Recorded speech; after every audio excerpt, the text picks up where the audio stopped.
Well, my story getting into cars, it's quite common really. I think a lot of people passionate about cars have a very similar tale, and actually parents. My dad was really into his cars. He always had something, at the time quite normal, like a Mark III Cortina or a Mark I Cavalier, kind of cars we kill for now. But he was always reading the magazines, they were lying around the house. We'd go and see car stuff on the telly, we'd watch F1, we'd watch bikes at Brands Hatch, that kind of stuff. And that really fired the switch for me. And then of course I was into collecting my Matchbox cars, my Corgis, my Dinkies. I was an obsessional collector of little cars. He would work in Melton Mowbray just down the road. There's a big Ford showroom in there. I'd go with him to work. Every lunchtime I'd have to go to the Ford showroom, get a brochure, sit in the car, drive the wheel, all that kind of stuff. And it's just, they were the early stages. They were the things that really got me fired up about cars. And I think that collecting all those little Dinkies and Matchbox cars, that set the scene, I think. Thanks to an understanding wife and neighbours, some of the cars are at home. Here's one of my favourites. This is a 1980 Corvette. This is the car I promised myself also when I was small. And I had the exact model of this as a Matchbox car when I was a little kid. Same colour, same model, everything. What's nice about the 80 is the 80 has a really nice filled in back window. And this one came from a collector in Chicago. It's got 42,000 miles. And it's burgundy with extra burgundy inside. And the steering wheel smells of rich mahogany. I love this car. And it works. Every single thing on this car works. The heated window, the aircon, electric windows. And if you know anything about old Corvettes, particularly unrestored ones, that is unusual. When we were about 5 or 6, we all went tenths on a Bedford CF, which I'm sure you'll appreciate is, it didn't run, it had no engine, had no gearbox, but a mate of mine in Hickling, which is another village just down the road, it's quite a common thread. So it was a clubhouse. So basically his dad was in the scrap business, we wanted a clubhouse, we were going to build like a shed, and his dad said, look, you know what, if you can kind of scrape this bit of pocket money together, you can have a Bedford CF, which was the most rusty, ramshackle thing. But his dad put it in the garden for us, and that was our clubhouse. So aged about 6 or 7, I don't know what it cost, £1 each or something like that, which was a lot at the time. I'm quite old. But yeah, that was kind of the first foray into buying cars as a consortium. But then after that came the Escort van. So when I was a kid, so this would have been 11, 12, my friend who lives down the road on a farm, his dad had many fields, as farmers often do. And again, we managed to find 50 quid's worth of MOT failure Mark II Escort van, covetable classic now. And all of our money went into this van, 25 quid each, age 11, was a fortune. And then what was left, our pocket money, we'd ride down with our little 5-litre cans to the petrol station, fill them up, back to the farm and just drive around till the petrol ran out. And that was how I got into driving. And it taught me everything about car control and going sideways and changing gear and you name it. A lot of fun. I wept when that car died. It's funny, in our class, I didn't have that many people in my social circle that were into cars at the time. It was quite strange. Now my entire social circle pretty much is made up of car people, but at the time, not that many people into it. So my friend and I, we were all over it. No one else was bothered. We used to say, do you want to come around, we'll drive you around the field? Not interested. Sounded like some kind of rubbish kidnap plot. So cars proper for me started at age 16. So I had a summer job at the local supermarket and I worked every day, every night of the summer holidays. I managed to scrape £1,000 together, which all those years ago bought you, this was the height of kind of late 80s, the whole back to 89 Beetle thing, bug jam, all that kind of stuff. That bought you £1,000 worth of 1972 quite rusty Volkswagen Beetle, 1300. And I just spent my entire world was that car then. So every weekend my dad would take me up to the local airfield, we'd learn to drive it. Every spare penny I had we'd be putting into welding the sills, fixing the engine. And I then discovered the best way to get parts for an old Beetle was to buy another old Beetle. And of course rob everything off that, like a spare engine, better wheels, nicer interior. Then I thought, well, what's better than one spare Beetle is 2 spare Beetles. Bought another one, stored them at my mate's farm. And then all of a sudden I realised that car collecting could be the future. So the obsession with cars thing has been a constant through my life. But what was really unusual and I think unfortunate is when I left school, I got offered a job with Boots and I thought, being a sensible young man, wanting to finance future car purchases, I'll go and work for Boots. It lasted about 4 months because it just didn't work for me. It wasn't based around cars. So I then went to work at the local Saab garage as a very junior salesperson, basically taking a big step down, and everybody thought I was mad to do it. You know, Boots, big local employer, fantastic prospects, to go and sell Saabs, as it was at the time. You know, where was it going to go? Turned out it was the best decision I ever made. I've only ever worked with cars pretty much my entire working life, and I haven't regretted it for a second. This, I'll show you this. I love Saabs, as you may remember. This is a pet project to restore. But this is a 1989, needs a clean. Flat nose because of the shape of the front. Saab Coulson, if you know anything about Saabs, Eric Coulson was their most famous exponent. He was a very famous, very talented rally driver. And he was good. In the 60s, he drove the two-stroke to many victories. And this was in his honour, a range of performance cars called the Coulson, based on the 900 and the 9000. And these are rare. They were rare then, and they're really rare now. And this is the last white one. So we've got to restore that. So around about 94, 95, I'm working at Saab. I've got my Saab demo, which was very nice. The 100 convertible at the time. But then I still want to drive around in the old cars. People couldn't understand it. I've got this lovely new car, but then there's still that desire, isn't there? You know, when Auto Trader comes out, as it was at the time, or is it Loot Magazine? Or Ad Mag, do you remember Ad Mag? Ad Mag on a Tuesday and Thursday. Just go through there, just try and find the cool old stuff. So I had things like 99 turbos, a lot of old Saabs, a lot of old Volkswagens, bought another Type 3, a couple of Type 1s. Just something to work on. The problem is when you've got your company car, you can't play with it, you can't go under the bonnet, take bits off, add bits and do things with it. And I think there's that inherent thing within a man to want to play and fettle. Although I did love it though, you see, that's the, you know, some people go into the motor trade and say, I'm here to sell cars, I'm just doing it, don't really love it. You know, I was doing it because I wanted to do other car stuff, but the truth is I actually really loved selling Saabs. I like kind of passionately believed in the brand, you know, had them, the family had them, and when people came in, you could look them in the eye and say, you know what, if I had your money, I'd buy this. And particularly convertible, at the time, the Saab convertible was the best-selling convertible car in the UK. Outsold the 3 Series. I mean, they are mega, that's the thing, and they're well built, you know, quite nicely priced, safe, all that kind of stuff. So I loved it. I loved every moment of working in a car showroom, and I also loved the fact that it's so easy to be better than most car salespeople, because most car salespeople don't care, don't ring you back, don't get the car ready when they say they will. And I think if you are the one that does care and does try and get it ready, and I had a really good teacher, a guy called Mick Wood, who is just the best car salesman, ran a garage in Derby, which where, well, actually no, the first garage was in Nottingham. Then we went to Derby, then we came back to Nottingham, had a huge, big Saab garage, Jeep garage, Subaru garage. And I learned so much from him, and he was all about, you know, ring people back, send them the brochures, be there on time, be polite, be nice, do a fair deal. You know, all the things that teach you kind of right from wrong. He was awesome to work for. And this is a family favourite. This is the Poo Machine. This is the Poo Machine, hence because of its colour, which is Asan Brown for all you VW retro geeks out there. And this was the first car that Em and I ever bought together for the princely sum of £3,000. That's when camper vans were cheap. But that was 12 years ago, to be fair. They've gone up a bit since then. But lovely, all unrestored, original paint, original interior. Just a great car and a nice place to hang out. Great colour.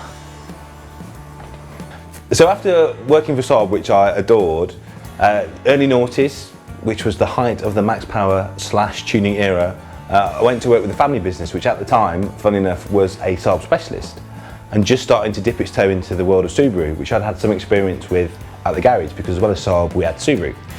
Now it turns out, early noughties was a great time to be a Subaru tuner, because everybody and his dog wanted to buy a Subaru. Everybody wanted to look like the old rally car that was winning at the time.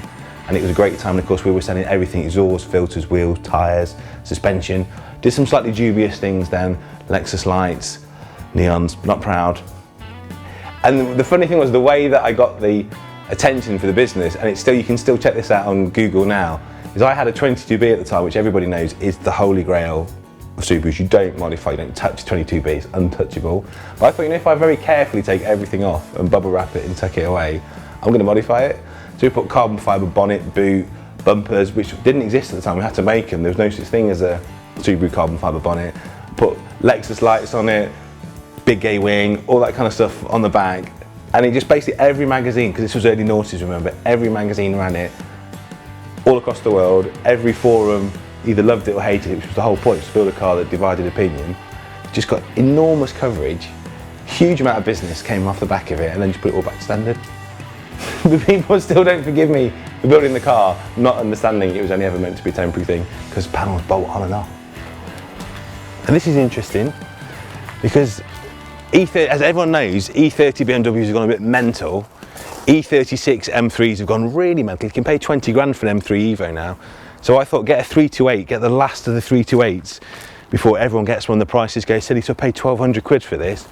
One owner, full history, every option. You name it, leather, parking sensors, climate, roof, 1,200 quid. That's got to go up. I think it has gone up, to be fair. But lovely, straight, clean old Beamer, money in the bank. So this is obviously Scale Electric when I was little, and now this is the big boys version. With racing, I think you can have a lot of fun without spending loads of money, and to me this is the perfect car to do it. The Golf GTI, 8 valve, it never go wrong, never lets you down, always starts. These people that go racing and then swapping the wheels, servicing the engine, none of that. Turn up, wash it, put petrol in, race, mega. So at this point I really started buying some quite bizarre, weird and wonderful cars. I bought a monster truck from Japan, big Toyota Hilux, but quite an eclectic mix as well. I bought a Allegro Vandam Plas, or Pla, depending on your point of view. I bought all sorts of weird things really, and I just kind of went through and started collecting. I built a Knight Rider replica because I always wanted one. I promised myself when I was 9 I'd have a Knight Rider replica, so it seemed very logical to build one. And that's what I was doing. So every bit of spare cash I had a house, but I wasn't really spending much money on that. It's just, to me, cars, I understand cars. I don't really understand pensions or portfolios or stocks and shares, but I understand cars, and I think if I put my money into the right kind of car, you shouldn't lose it. If you're very lucky, you'll make a little bit and you have all the fun all the way along. So I was learning more about the car industry, and what was interesting, we were building all these show cars, working with brands like Toyo and Ibach and people like that. And every time we build a show car, they'd come to us and say, look, if you're building another car, can you get it in the magazine? Would you put this product on for us? And that kind of led me to think, well, maybe there's a gap in the market for an automotive PR company that understands these brands and understands this market. And I thought maybe I could leave this industry and go into the promotions industry instead. But it was a bit of a gamble.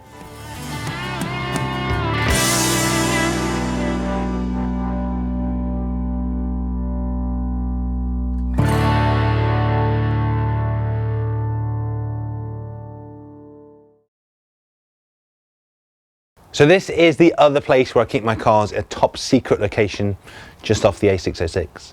And in here there's a few gems actually, some weird and wonderful and some unusual. This is very nice. Now this is my uncle's, which he's kindly let me be the temporary custodian of for the next generation. This is a Panther Callista, and it's well worth Googling the Panther story if you don't know it. It's one of those amazing British car companies that did really well and then didn't. And this was one of the cars they made. This is the Callista, which is Greek for small and lightweight, like myself. The 2.8 Granada engine, Ford front end, Ford back end, hand-built British sports car, kind of like a Morgan, but yeah, less obvious, I think. So 2004, so 12 years ago now, I actually set up Promotive, which is the promotions company. And obviously, I have no formal training in PR whatsoever, or journalism for that matter. But I think the trick to any good PR angle is just telling a good story. I think people like to be told a great story. They like to be informed in a way that they find entertaining.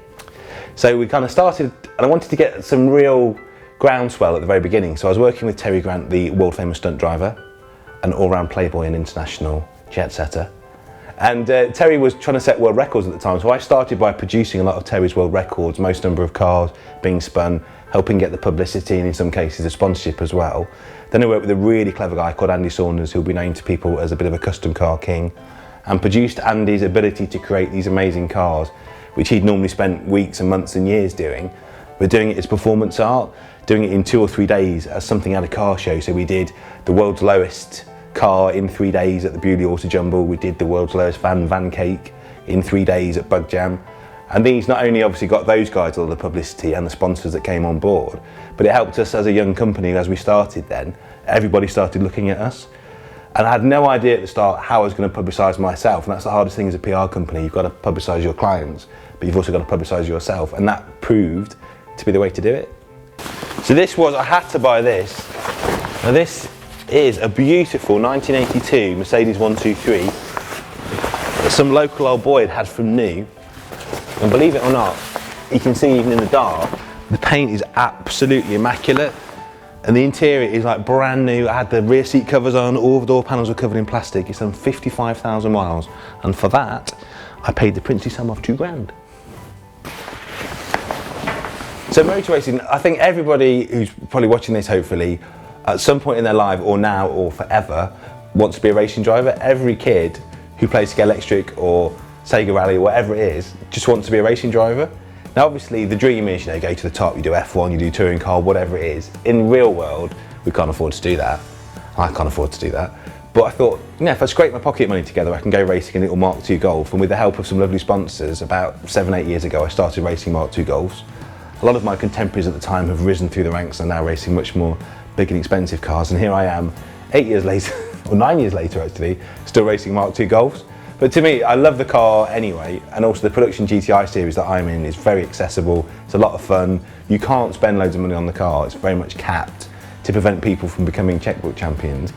And it's such a thrill. If you've done track days, you'll know how much fun it is on track. But the difference between that and piling into a corner with 38 other cars, or door handle to door handle, and you've got no idea when you come through the corner what's going to happen on the other side. And the actual thrill of, strategy and getting past someone in a race, it's completely different, and I just love it. I don't think I'll ever go really much higher than Mark IIs because it's just, for the money, the best thing ever. And so many people come from much bigger championships, even touring car, have come down to racing Mark IIs because pound for pound, you can't beat it. This is probably the most perfect example of the kind of cars I like to buy. So this car wasn't expensive, it was an eBay special. I think I paid 900 quid for this. And it's a 91 Nissan Cedric Gran Turismo Ultima, which is the top one with wool seats. And what I love about it is, this was kind of Nissan's answer to a Bentley. It was meant for the Yakuza to drive around in, and it was meant to be the Gentleman About Town's Executive Express. But also, one's about 6 or 7 of this shape in the country. So I love the fact it's a 900 quid car. It's rarer than a Veyron. I love it. So highs and lows, the highs are obviously great when you win a trophy, even if it's a little £5 cut from China. It's still a lot of fun, and it's more the crack and just actually being there and having fun with your mates. The lows, I've been very fortunate. I haven't had that many offs. My best one, I think, is quite famous on the internet, was at Brands Hatch, probably about 6-7 years ago. Toyota's Racing Saloons Championship. I'm chasing Elliot Dunmore in his faster, I'd like to say, Toyota Celica. We're racing for class first and second, basically. It's the last lap of the last race of the day. My tyres are literally chocolate at this point. There's nothing there. And I'm trying to keep with this car, driven brilliantly by Elliot. And you'll see perhaps on the video that at this point I've just completely gone off at paddock. I'm desperate not to roll in the gravel. It's a very steep hill there. I've kept my foot in. I've then managed to get it straight again. I've got nowhere to go other than the grass run off. And I thought, I'll run it down the tyre wall, slow it down, forgetting that the car at the time had huge negative camber and all the tyres sticking out the bottom of the wing. It just picked up on the rubber wall. And it's like the opening scene from the A-Team. And that's it over and over and over. End of the race, end of the car, but...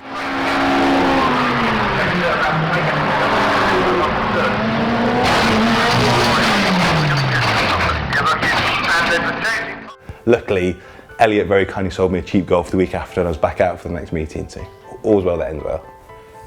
So the twist came, the phone call came actually from Discovery, bizarrely, saying we'd like you to come for a meeting out of the blue. And it came because I write for a few car magazines. I've done a bit of TV for Eurosport and Motors, kind of really low level stuff for Santa Pod.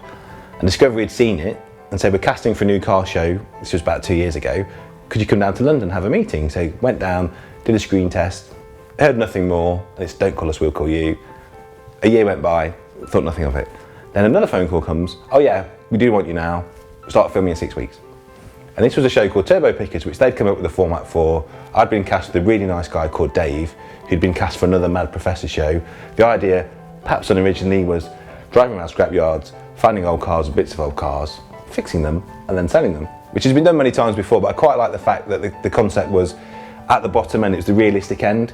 Because Wheeler Dealers, which we all love, fantastic show, but it's become more and more beautiful cars at ridiculous prices. It's a 20 grand car with 20 grand spent on it. I love to watch the programme, but for most people, you can't afford it. And what really sold me on Turbo Pickers was the fact they wanted to buy 700 quid cars, spend £1,000 on them. I'm thinking, this is like my life. This is the show I want to make. And what was really cool, they let us choose loads of the cars as well.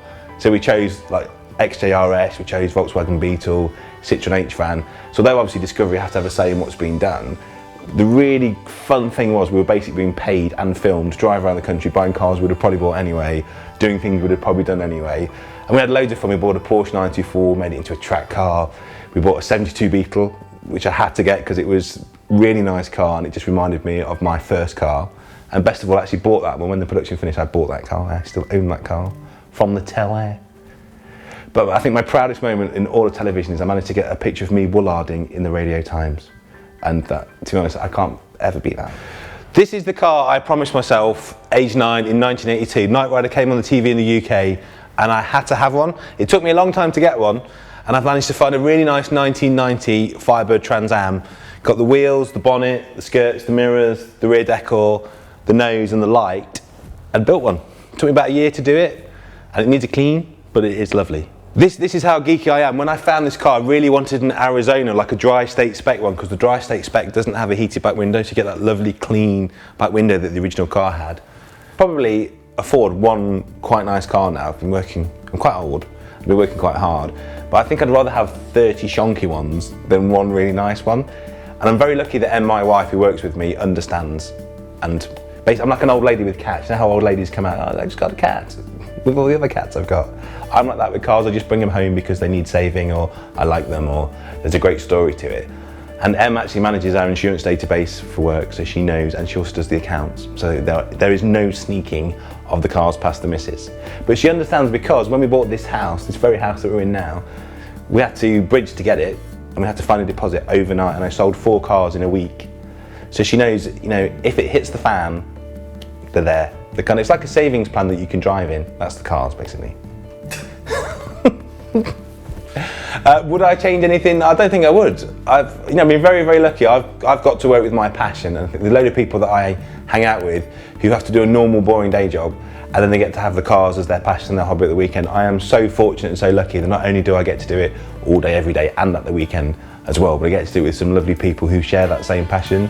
So I think people would kill to be in that position, and my family enjoy it, my friends love it, and I've met some amazing people, so no, I wouldn't change a thing.